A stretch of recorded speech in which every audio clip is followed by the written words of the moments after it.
Hello, welcome to Marvelous Gardening. I'm Sarah Adams Mar Dumas, your host. And today we're going to talk about growing peppers.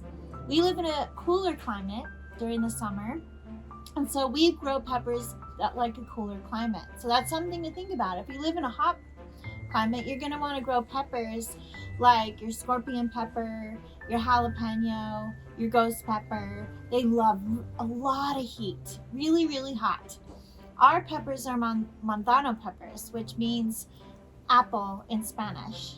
So these peppers you can see are a little bit shaped like an apple, but they're spicy and then they have a little sweet sort of apple flavor, and that's why they have this name.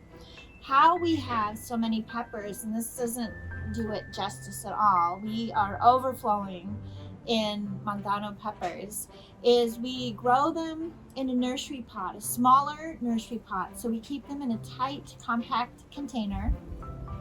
And then I use organic tomato fertilizer and I use bone meal.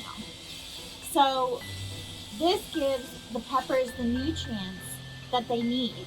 And also the bone meal prevents the little flowers, these little beautiful purple flowers, from falling off. So if you have flowers that are falling off on your peppers, it could be too much nitrogen. So start adding bone meal and you'll probably find that the flowers will stop falling off.